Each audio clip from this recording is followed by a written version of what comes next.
মাতৃবন্ধুরা যারা আমরা চাই না আহ্বান জানাচ্ছি অঞ্জন। আমরা যখন পরিবেশে দুর্যোগ ঘটে তখন দুর্যোগময় মুহূর্ত বলি।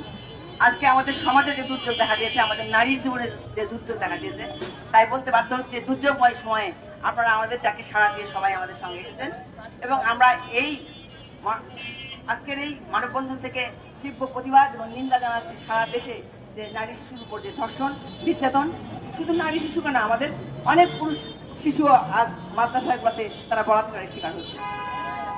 আমাদের শিশুদের এই বিশ্ববিদ্যালয়ে বিভিন্ন শিক্ষা প্রতিষ্ঠানে শিশুরা নির্যাতনের শিকার হচ্ছে। শিশুদের শাসন করা মানে এই নয় যে তাদেরকে বেত্রাঘাত করে হাসপাতালে পাঠাতে হবে। আমরা জানি যে শিশুকে বেত্রাঘাত করা হচ্ছে প্রায় সব জায়গাতেই, হয়তো তার ক্ষত একদিন শুকাবে। চাঁপাইনবাবগঞ্জ 9 বছরের একটা শিশু, এটা ভিডিও ভাইরাল হয়েছে, মানে অনেকগুলোই এরকম আমরা প্রতিনিয়ত দেখছি যে শিশুরা শিক্ষকের মারের আঘাতে তারা বেত্রাঘাতে তারা হাসপাতালে যাচ্ছে। ওই শিশুটির মানসিক অবস্থা কিন্তু ভেঙে পড়ছে। তারা আমাদের ভবিষ্যৎ প্রজন্ম, ওই শিশুরা আমাদের এই দেশের ভবিষ্যৎ নাগরিক, তারাই আমাদের রাষ্ট্রের কর্ণধার। কিন্তু যেভাবে তাদের আঘাত করা হচ্ছে, যেভাবে তাদের নির্যাতন করা হচ্ছে, আগামী দিনের ভবিষ্যৎ, আগামী দিনের কর্ণধাররা মানসিক সুস্থতায় গড়ে উঠতে পারবে না। এখন এই যে অনাচার, এই যে নির্যাতন, এই সকল কিছুর জন্য সম্পৃক্ত যারা রয়েছেন, যারা করছেন, তাদের প্রতি অবশ্যই এই চিন্তায় রাখবো আপনারা এগুলো অ্যাভয়েড করুন। এবং পরোক্ষভাবে চিন্তা করলে দেখা যায় কখনো কোনো প্রাতিষ্ঠানিক ভাবেও সেই প্রতিষ্ঠানের যারা দায়িত্বরত ব্যক্তি রয়েছেন তারা কিন্তু জড়িয়ে যাচ্ছেন। একটি প্রতিষ্ঠানে যদি একজন শিক্ষার্থী বা একজন শিশু নির্যাতিত হয়, এর থেকে আর বড় কষ্টের আর কিছু আছে বলে মনে হয় না। আমরা রাজশাহীতে মানববন্ধন ও সমাবেশের আয়োজন করেছি। সহযোদ্ধা ভাই ও বোনেরা সবাইকে শুভেচ্ছা, অভিনন্দন।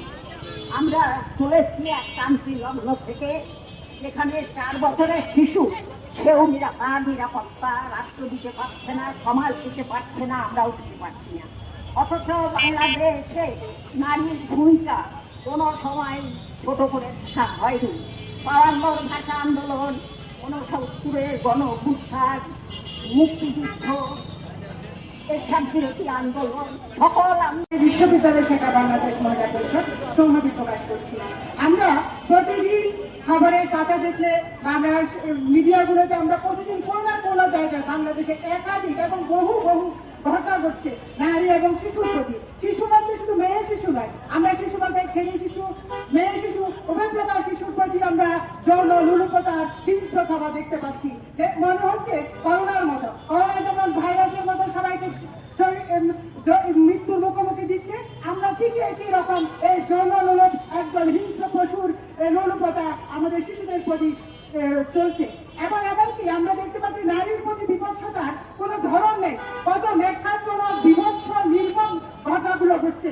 ধর্ষণ করার পর পেটে শিশুকে টেনে হিসেবে বের করে টুকরো করছে, মানে যেটা আমরা বর্ণনা করতেও আমাদের খারাপ লাগছে।